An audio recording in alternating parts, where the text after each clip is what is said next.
Claudinei, você disse que contava, pelo menos esperava que o Thiago Ribeiro retornasse, e hoje veio a notícia, pelo menos para a gente, veio a notícia hoje que ele está vetado, e também o Cicinho. O time que você treinou, aí apenas o William José no ataque, é o time que você pretende utilizar, com o Alan Santos no meio? Pretende mudar o esquema tático contra o Vasco? Então, com relação ao Thiago, a previsão inicial é que em 15 dias ele poderia atuar, né? Mas aí a gente pesou aí todos os prós e os contras, né? Do risco de colocar, a gente conversou com o departamento médico, teria um risco maior de uma recidiva aí da lesão dele, e a gente optou por não correr esse risco, né? Até porque tem a viagem, não é só o jogo em si.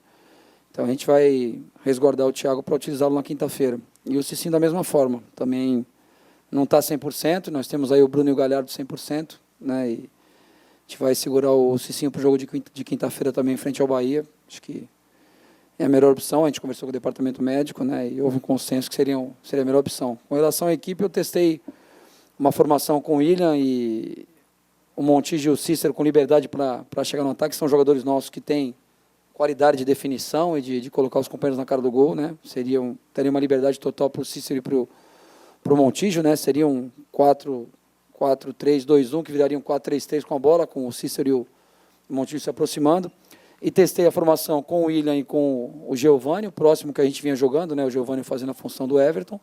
E no final testamos o Gabriel e o Giovani abertos, com o Losango no meio. Quer dizer, a gente tem essas três opções, a gente vai fazer o tático, eu já vi o jogo do Vasco contra o Curitiba, né? No sábado eu assisti o jogo, mas vou rever o jogo agora para saber também o que o Vasco vem, se o Juninho tem condição de jogo, se o Fagner tem condição de jogo, enfim. Ver como o Vasco vem para a gente escolher a melhor opção. Bruno na direita, a princípio é o Bruno começa. Claudinei, aqui. Você falou sobre 4-3-3 com a bola, né? Apesar de jogar com 3 volantes, você acha que o Santos pode estar mais ofensivo contra o Vasco? Então, assim, a gente joga o Alan Santos, na realidade ele na base comigo, jogou muito, muito tempo comigo como meia na base, né? Jogava o Alisson e o Netinho, eram os dois volantes, ele jogava como meia. Ele tem essa qualidade, tem essa passe bom, a saída de bola boa, né? E a ideia é, se a gente jogar dessa forma, a gente liberar os laterais para apoiarem até algumas vezes simultaneamente, né? Dar liberdade para o Bruno e para o Mena apoiarem constantemente o ataque. E temos essa chegada do Cícero, né? Que é o nosso artilheiro, é o jogador que mais tem feito gols na nossa equipe. E o Montijo, que também tem essa qualidade, né? A ideia seria essa, né? Uma das ideias seria essa. E a gente tem a opção de fazer o mais básico, né? Que seria jogar com o Giovani foi na função do Everton, e o William centralizado, né? E temos a opção de jogar com os dois abertos, né? Com o Gabriel e o Giovani, como eu já falei, e o Montijo municiando eles ali por dentro, fazendo um falso atacante, né? Uma função de um falso centroavante. Então, a gente vai pensar direitinho, pesar, mas eu acho que o fato de jogar o Alan e o Arouca, né, junto com o Alisson, acho que não impede que a gente chegue no ataque com qualidade, não, né? A gente vai chegar vou dar mais liberdade para o Cícero, que é o nosso artilheiro, dar liberdade para os laterais apoiarem a todo instante, já que o Alisson vai estar ali para fazer a cobertura. Vamos estudar qual é a melhor forma de enfrentar o Vasco. Claudinei, o Juninho foi liberado pelo STJD e pode jogar contra o Santos. O quanto preocupa se o Juninho for a campo? O Juninho é uma referência dentro do Vasco, né? É um jogador que tem uma bola parada muito qualificada, tem uma liderança técnica e é um grande ídolo lá da torcida do Vasco. O fato dele estar em campo, eu acho que reforça bastante a equipe do Vasco, fortalece bastante a equipe do Vasco. A gente sabe que ele vem com problema crônico aí também, se não me engano, é pubis, não sei. Ele até deixou o último jogo contra o Curitiba, ainda na primeira etapa. Então vamos ver, se ele estiver em campo é mais uma coisa para a gente se preocupar, mas o Vasco, independente do Juninho jogar ou não, é uma equipe motivada aí pela mudança de técnico, né? O Dilson começando um trabalho lá, e com jogadores de muita qualidade, né? A gente acha que, de qualquer forma, o Juninho jogando ou não, a gente vai ter dificuldades lá no Rio de Janeiro. O Claudinei, o Adilson estreou com vitória, né? E o Vasco ainda sonha em não ser rebaixado, muito provavelmente o Maracanã vai estar lotado, e aí com todos esses ingredientes, a tendência é que o Vasco venha para cima, é o que imagina-se. Você pensa nisso também, em armar um time que seja rápido para jogar no contra-ataque? Aí está a questão de a gente ter, né, treinado essa saída rápida aí quando o Caveirinha jogar, o Giovani, né? É uma opção que a gente tem uma saída rápida, né, pela beirada. E com o Cícero e o Montijo próximos ao William ali, a gente roubando a bola, também são jogadores que conduzem bem a bola em velocidade. Principalmente o Montijo tem muita velocidade, conduz muito bem a bola. E aquele último terço do campo dele ali é fantástico, né? Então a gente pensa que o Vasco vai vir para os primeiros 20 minutos, 15, 20 minutos, eles vão vir para o abafa com certeza, vão me impressionar. A gente tem que administrar esse início de jogo, né, para que a gente possa ter sucesso na partida, né? O Maracanã vai estar lotado, não tenho dúvida, a torcida do Vasco vai estar lá empurrando a equipe.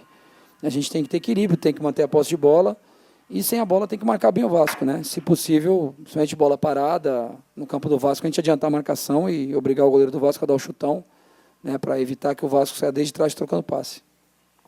Ô Claudinei, você sabe que o torcedor ele é apaixonado, mas não entende muito de questões táticas, às vezes, dentro de campo. E não vai imaginar que o Santos vai atuar com três volantes, com 2 meias, mas os 2 meias encostando no ataque quando o time tiver com a bola. E eu não sei se você já ouviu, né, você já apresenta ser muito antenado com as informações, se você já escutou alguma vez fama de retranqueiro. Eu já ouvi isso ao seu respeito em relação de conselheiros, torcedores. Queria saber se a sua resposta dá uma chance de você responder e explicar sobre essas acusações, né, podemos tratar assim, né, de retranqueiro, até porque pode aumentar quando as pessoas ouvirem dizer que o Santos vai jogar com um jogador de ofício, que é o William José, no ataque, apesar de não ser verdade. Não, eu não me preocupo assim com esses rótulos. Eu acho que eu já comentei lá atrás, né, há muito tempo atrás, já comentei com relação ao Grêmio, né? O Renato Gaúcho definiu o Grêmio com 3 zagueiros, 3 volantes, e chegou aí em segundo lugar do Brasileiro, né, acreditando no Barcos e no Kleber lá para fazer a diferença, e teve sucesso, né? Tem várias formas de ganhar, né? Você ganha simplesmente atacando o adversário o tempo todo e se expondo, e você ganha contra-atacando, né? Muito se fala aí do Atlético Paranaense, que você vê o jogo do Atlético Paranaense joga no contra-ataque, ele não joga no ataque, ele joga no contra-ataque. É só você pegar os jogos do Atlético, até contra o Santos mesmo, eles jogam fechados, recupera a bola, o Paulo Baier lança a bola em profundidade para o Marcelo, que é um jogador muito rápido, né? Ou então o Ederson. A equipe joga no contra-ataque. É uma forma de ganhar e está tendo sucesso, né? Então aí você vê o Atlético fez 3 gols. O Atlético ofensivo fez 3 gols no jogo. O Atlético explorou muito bem os contra-ataques e fez os 3 gols. É uma equipe muito bem montada pelo Wagner Mancini, faz um trabalho excelente, né? Mas joga no contra-ataque. Então tem umas coisas que a gente ouve, que a gente vê. A Portuguesa de Esportes jogou contra nós, perdemos de 3-0. A Portuguesa fez um gol, voltou lá, todo mundo lá atrás, fizeram 2 gols em bolas lançadas em contra-ataques, né? Um que na dividida com o Vlad, outro que foi o pênalti, foram contra-ataques, depois estava 3-0, tocou a bola, enfim. Mas não jogou contra nós, um time todo projetado na frente, fez o gol, continuou atacando. Então a gente, é o que você falou, a gente lê, né, escuta muita coisa, mas como você falou, quem olha a parte tática do jogo, né, hoje o Barcelona joga sem centroavante. Né? Quem é o centroavante do Barcelona? Não tem. É o Messi é meia. Mas ele vai lá, um falso atacante, vem, recebe a bola, gira, faz o time jogar. Às vezes você faz isso aqui, os caras, o cara está jogando sem ninguém na área, não tem referência. Parece que é um absurdo você jogar sem referência. O Barcelona, que todo mundo cita como exemplo aí mundialmente, joga sem uma referência na área. E quando teve a referência que foi o Ibrahimovic, não deu certo. O Ibrahimovic foi no Barcelona e não deu certo. Deu certo em todos os outros clubes que jogou. Então a gente tem que fazer aquilo que a gente acredita, né? Se eu for ficar pautando meu trabalho mas falaram isso, então vou colocar 4 atacantes, vou colocar 5 atacantes, aí eu perco 2, aí fala, o cara não, taticamente é muito ruim, a defesa está fraca, o time não sabe montar o time, está exposto. Então a gente tem que fazer, eu faço aquilo que eu acredito. Se eu achar que, analisando, a melhor opção é jogar com o William e o Montijo e o Cícero chegando, a gente vai começar com o William. Se eu achar que é jogar com o Giovânio, que é um jogador que tem o drible, jogador mais insinuante pela beirada, e mais o William, a gente vai jogar. Se eu achar que tem que jogar com o Gabriel e com o Giovânio, vai jogar. Então, eu respeito a opinião de todo mundo tem direito de se manifestar, né? Então, numa democracia, mas eu tenho que acertar ou errar pela minha cabeça, né? Porque no final quem rola é a minha cabeça, não é dos outros, né? Todo mundo tem direito a ter opinião, a achar, mas quem tem um compromisso com o resultado, né? Com o resultado final, sempre é o técnico. O Claudinei, esse jogo para você tem uma importância mais pelos 47 pontos, que é a certeza absoluta que não vai ter mais nenhum problema com o rebaixamento, e depois você já pode até pensar em liberar alguns jogadores de férias, ou você pensa de outra forma? E outra coisa, você opinou alguma coisa sobre esse Marlone que você vai enfrentar no domingo? Não, o Marlone, eu acho que não é o momento da gente falar do Marlone, né? Eu acho que o Vasco está num momento aí difícil dentro do campeonato, né? Tem condição de sair pela grandeza do Vasco, mas é um momento difícil. Então, eu acho que não é legal a gente ficar falando de Marlone. Eu acho que o Marlone tem que estar com a cabeça no jogo dele lá, a gente está com a cabeça aqui na nossa equipe.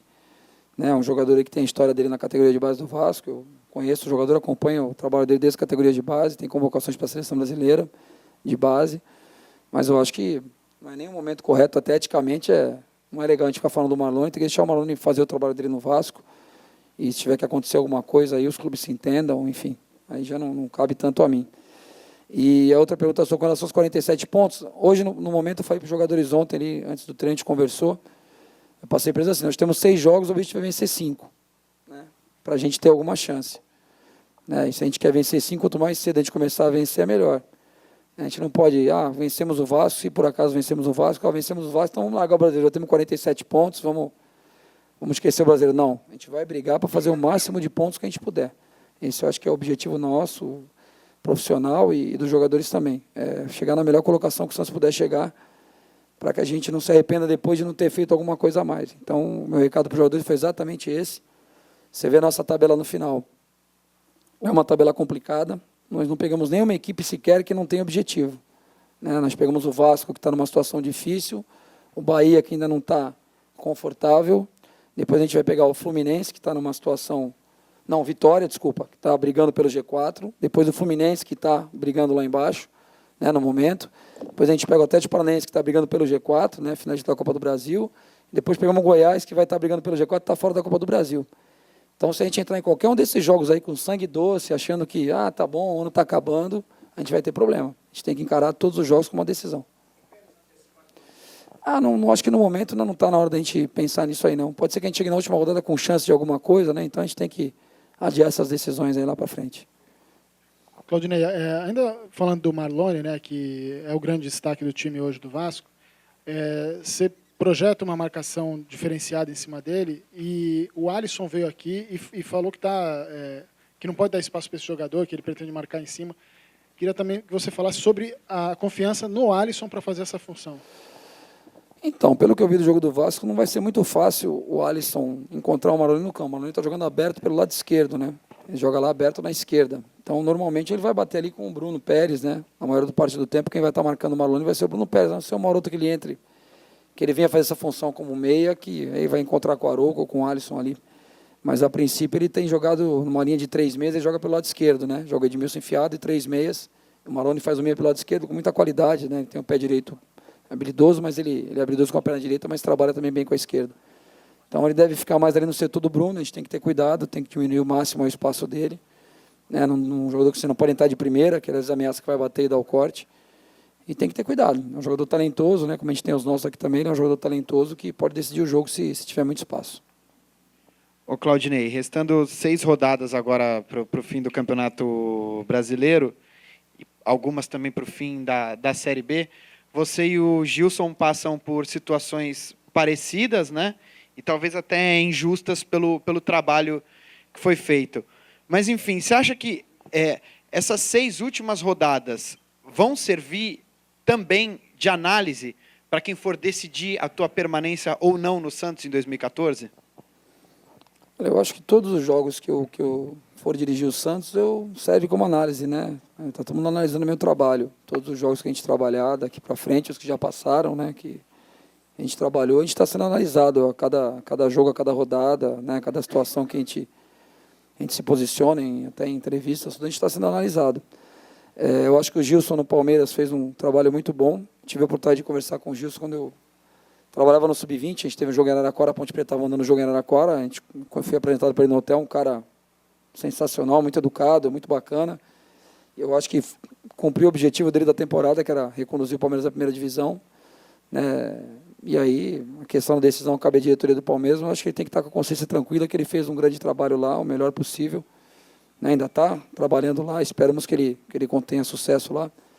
E eu, da mesma forma, eu estou fazendo o melhor trabalho que eu posso, né? Dentro das minhas qualidades, das minhas limitações, né? Das minhas virtudes e minhas deficiências, eu estou fazendo o melhor trabalho que eu posso. Né? E a gente espera a decisão da direção do clube. Eu acho que não tem nada de errado não em a gente esperar, até porque o contrato é até o final do ano. Né? Não tem por que a gente ficar ansioso agora. A gente, lógico que a gente sabe que a decisão vai vir uma hora ou outra, né? Que é justo e é lógico que venha, mas seja qual for a decisão, a gente tem que respeitar, tem que agradecer a oportunidade que a gente teve no Santos, se por acaso não ficar, e agradecer a confiança que, se por acaso a gente continuar. Então, é tranquilo. Eu estou com a minha consciência tranquila que a cada dia que eu trabalhei aqui, eu me doei ao máximo, me dediquei ao máximo. Esperamos que a gente prossiga, mas caso não prossigamos, que a gente tenha sucesso em outro lugar também. Um dia, quem sabe, né, no caso de uma saída, a gente possa voltar ao clube. Claudinei, em cima disso ainda, a gente sabe que é um assunto meio chato, mas é o que a gente ouve nos últimos dias, até pelo fato do Santos não estar dentro de uma grande disputa, briga apenas por uma vaga na Libertadores. Você acha que essas últimas rodadas servem também para você mostrar o seu trabalho para outros clubes, caso você não permaneça? E como é que é para você lidar no dia a dia com notícias de que a diretoria está buscando por outros técnicos e até nomes que estão sendo veiculados na imprensa que estariam sendo sondados ou, pelo menos, preteridos pelo Santos? Ariane, assim, desde que eu assumi o Santos, eu convivo com esses comentários, com essa dúvida, né? Com essa necessidade de a gente ter que mostrar que é bom, que tem capacidade, que pode dirigir o clube. Então, isso aí não é novidade, né? É uma coisa que a gente está convivendo sempre, aí, desde que eu assumi o clube. A gente tem que trabalhar, tem que focar no trabalho e orelha de elefante e boca de formiga, né? Tem que escutar muito e falar pouco, tem que assimilar as coisas que estão faladas e filtrar e fazer o meu trabalho. Não adianta, eu acho que nem você falou dos outros clubes, são 5 meses dirigindo o Santos, né? Eu falei até na última coletiva, se a gente puxar pela memória aí, tem técnicos badalados aí que não duraram tanto no comando do Santos, né? E numa situação aí, né, a turbulência que a gente enfrentou. Então, eu estou satisfeito com o que eu fiz até agora, mas quero fazer mais. Eu não estou acomodado, não. Satisfeito não quer dizer que eu estou acomodado, que eu acho que já foi o bastante. Eu acho que eu tenho mais 6 oportunidades aí de fazer grandes jogos, de mostrar o meu trabalho. E espero que o meu trabalho esteja sendo bem avaliado por vocês, pelos torcedores, né, ou pela maior parte deles, né, e para os outros clubes também, né, é uma coisa natural. A gente, se por acaso não permanecer no clube aqui no Santos, né, que a gente possa ter propostas e seguir a carreira, né, porque agora a gente está no mercado e, enfim, é um orgulho muito grande trabalhar aqui, mas a gente sabe que o Santos tem que ver o que é melhor para o Santos, né, e a gente depois tem que decidir o que é melhor para a gente também. Ô Claudinei, o interessante nas suas entrevistas, e a gente já percebeu, é que você não utiliza aquele discurso politicamente correto, que hoje é praxe no futebol. A gente aqui mesmo já acompanhou outros treinadores que saíram da base, não vou nem citar o nome por questão de ética. Queria saber se você já tem sofrido uma pressão para que você mude essa postura, deixe às vezes de falar o que você pensa realmente, como muitas vezes você já fez, porque parece que no futebol só tem vida quem faz esse discurso e agrada a todos. Samir, assim, eu acho que não é só no futebol, né? Eu acho que a gente vive aí hoje o momento do politicamente correto, né? Qualquer assunto mais polêmico que você se pronuncie, você às vezes é execrado, né? Não estou nem falando em termos de futebol, que é a coisa aqui, nossa corriqueira, né? Mas assuntos aí mais polêmicos, qualquer celebridade, qualquer pessoa aí que tenha alguma projeção, fale alguma coisa aí fora do normal, aí a repercussão já é enorme, né? Já é execrado, já é rotulado. Aqui no Santos não tive nenhum tipo de censura, não. Nada que eu falei, nunca tive nenhum tipo de censura, não. Inclusive, é muito pelo contrário. Tenho total liberdade de falar aquilo que eu quiser falar. É lógico que eu mesmo me policio para a gente não falar nada que... Né, eu acho que seu direito vai até onde inicia o direito do outro também, né? Você não pode extrapolar. Né, mas eu acho que eu tenho me posicionado, né, dentro daquilo que eu penso. Eu acho que jamais faltei ao respeito com nenhum de vocês, nem com ninguém da direção do clube, que eu acho que é o mais importante. Não houve quebra de hierarquia, nada disso. Mas nunca, eu até encontrei o Dr. Odílio no vestiário no domingo, antes do jogo, né, que ele teve lá porque ia entregar o prêmio do Edu Dracena lá, em homenagear o Edu Dracena lá, a camisa dos 200 jogos. Conversamos naturalmente, né, e conversei, uma conversa totalmente amigável, não tem nenhum problema, não. Eu me policio, eu falei desde o começo, um cara, não fiz media training, não fiz nada, então às vezes eu falo demais, falo besteira, né, a gente brinca, conversa com vocês aqui em off, e não tem essa preocupação, mas a gente tem que realmente pensar antes de falar, né, não dá para sair falando qualquer coisa, porque como você falou, se você se posiciona em alguns assuntos, você acaba sendo mal interpretado.